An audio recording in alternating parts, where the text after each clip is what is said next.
One thing that I do in my mind when I'm on stage is I talk shit to myself sometimes, but I don't do it in the way of beating myself down. I do it to motivate myself to be better.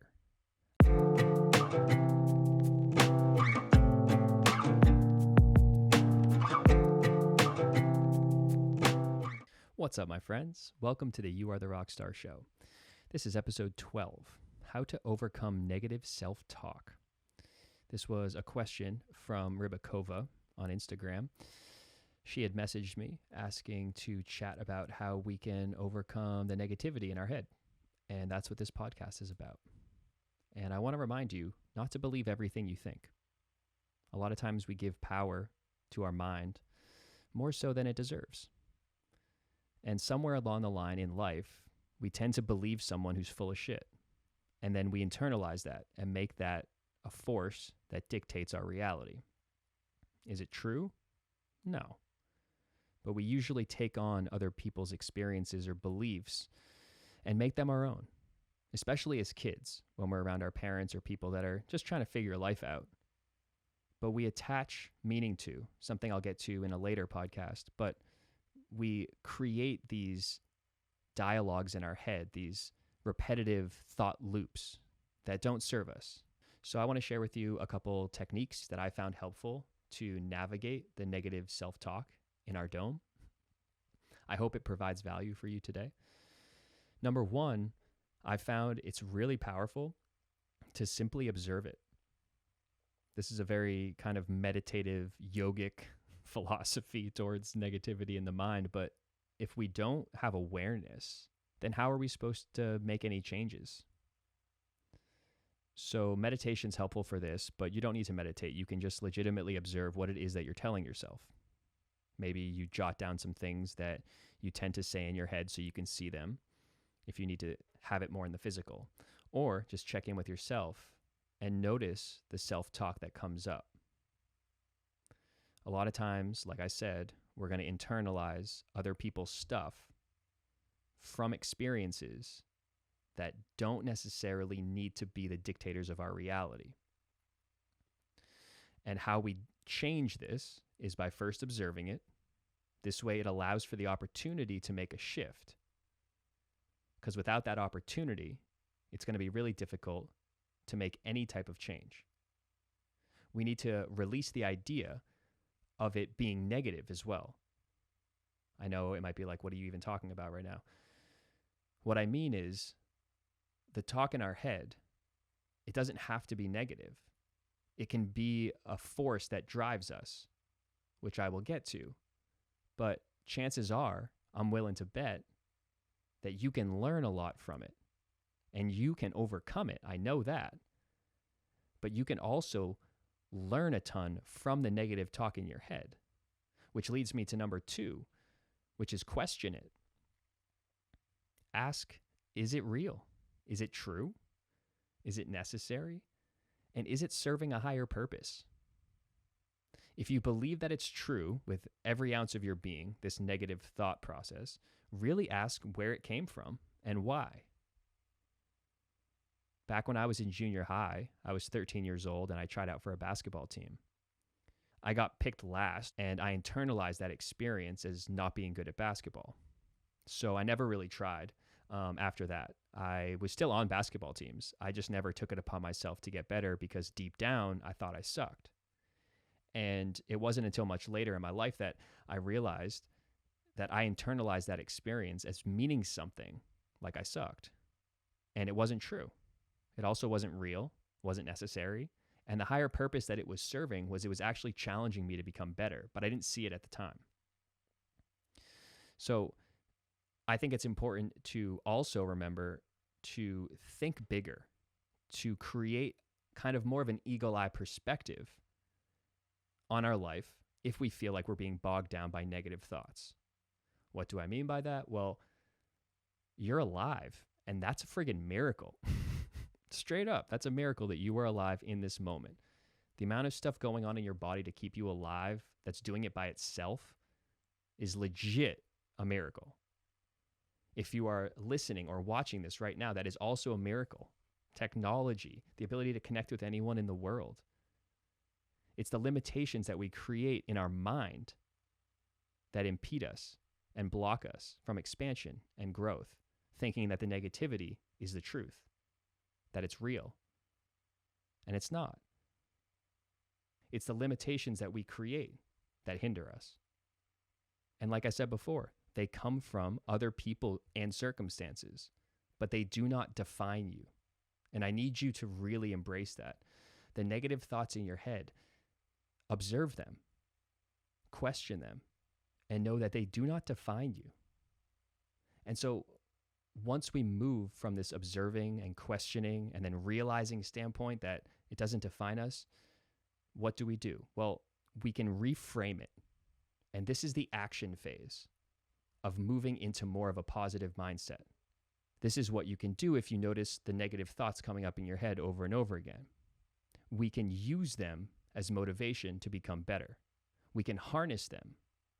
And I don't share this a lot with people, but a lot of times people tell me they can't believe how chill I am when they meet me because they see me on stage and I am high energy. Let's just say that.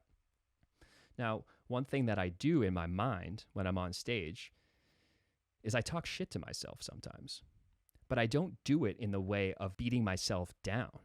I do it to motivate myself to be better.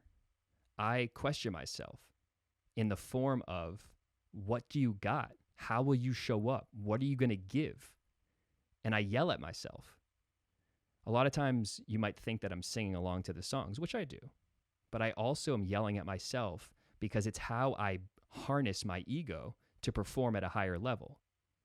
And in a way, the ego is our mind saying negative stuff about us.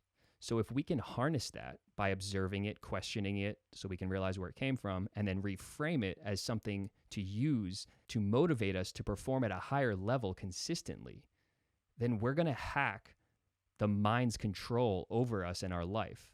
And we're going to be able to start creating reality the way that we want it to. Again, it's a deep process because most likely our subconscious mind is the one creating these thoughts. That's why observing them is very important, because you're bringing your conscious mind to your subconscious. And I really want you to know that the negative thoughts in your head do not define you.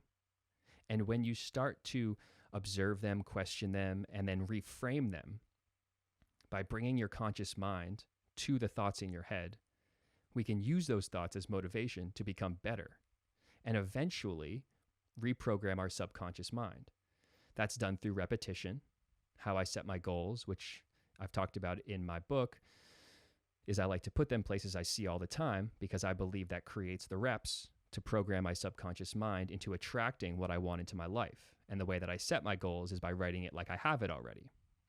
That's a whole other podcast, of course. But when we do this, we start to reprogram and harness our mind to perform at a higher level in our life or on stage or whatever it is. We're all on stage in some format in our lives. But when I'm literally on stage before and during, I like to get in my head in a way that helps me to perform at a higher level by embracing the negative self-talk and making it as my fuel to perform better and to do things I wouldn't normally do, like jumping around on stage, flip my guitar around my head. I enjoy that because I feel as though it is a balance between using the power of the mind and how it can also sometimes be something that holds us back, but not allowing it to be something that holds us back, but allowing it to be something that transforms us for the better. Because we all have that ability to, again, and I've said it quite a few times now, observe it, question it, and reframe it. And the reframing is all about taking action. So that's one opportunity and one angle you could take towards how you reframe the negativity in your mind is by using it as motivation. And then another way is to flip it. And whatever it is you find yourself telling yourself, whether it's you're not good enough or you're not pretty enough or you're not smart enough, write down the opposite phrase. And this is something I've spoke of in my first book again, is understanding what we don't like, flipping it to help us attract what we do want in our life. And this can work for our mind too. If we observe the thoughts and know what they are, We can then write them down in more of a positive way, say it like we already are that thing, and attach a positive emotion to it. Then put it somewhere you see it all the time. Read it frequently, but the more reps you get of seeing this, eventually you will get into the safe of your subconscious mind and reprogram it, making your subconscious mind work for you in helping you to create more of the experiences that you really want. Now, remember, we are our own worst critics, so we tend to beat ourselves up. Again, this is just using that critic, using that negative self-speak to become better. So repetition is key because it helps to ingrain the mind, especially the subconscious mind, because it takes time. But that's how we can pivot and reframe it. We can use it as motivation, but we can also flip it and start to reprogram our mind. And maybe we'll start to notice more positive thoughts are coming up. And again, this is just what I've found to work for me. And that's the only reason I'm sharing it, is because I hope that it gives you the opportunity to try it on for size. It might not work for you, but it's better to try than not to try, especially when it comes to our mental health. And the negativity in our mind, it can be crippling. And I don't want that for you. And another tip, exercise really helps our mental health. Getting moving, it can really free ourselves up from negativity. So if none of the above things that I mentioned resonate with you, maybe find some type of exercise that does. Because when we work our body, a lot of times we think that our mind is separate, but realistically they're both one and the same, and working the body is working the mind because they're connected. So get out there, move your body. You can do anything: walk, run, bike, swim, do yoga. It's up to you. The possibilities are endless. And you are the only one who knows what will work for you. But that comes through experimentation. So again, and this is the last time I'll say it, if you have negative thoughts, just observe them, watch them, right? You're watching these thoughts go by. Question them. You're asking where they came from, if they're serving a higher purpose, if they're real, if they're true, and if they're necessary. And then reframing them in the format of, can I use them as motivation to become better? Or can I flip them into positives? Write them down, put them somewhere that I see frequently. Make sure that I'm giving my attention to them on the regular so that I can start to program my mind to be a little bit more in the positive light rather than negative in the inner critic light. Choice is yours. You got the power. If I did it, you can do it. That's for sure. And I love you guys. So thank you for taking the time to be here. I know it can feel like quicksand sometimes when our mind is getting the best of us. It can feel like we're just treading water or trying to stay up in quicksand while we're sinking. Just try these techniques out and see if they work for you. Worst case, you tried something, it didn't work. Best case, you now have some more tools that you can use in your life to practice and to increase your mental health in a positive way, because you now have these techniques and tools that allow you to become the master of your own universe. And I'm about that life because you're the rock star of yours and you deserve to own it and feel good in the process. So don't believe everything you think, because it ain't true. And I love you. So thank you guys.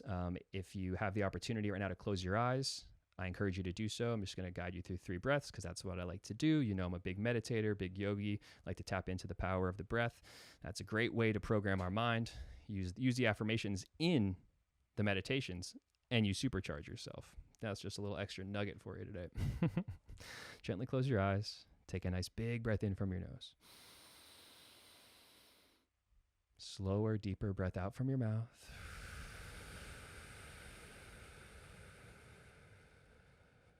Another big breath in from your nose. Slower, deeper breath out from your mouth. And one more. Biggest breath in you can. Fill up with air. And then gently relax. Exhale.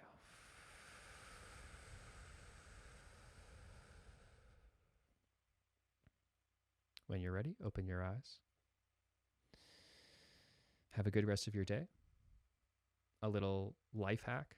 I highly recommend doing some form of meditation like we just did. It's just breathing. And then if you find yourself engaging in negative talk, do your best to flip that negative talk into something more positive, and then say it when you meditate, because meditation is an epic opportunity to help reprogram your mind. It's kind of like creating a river straight to your subconscious mind if you do it enough. So again, I love you guys. Thanks for taking time out of your day to be here with me. It means the world. Please like, comment, subscribe, do all the things.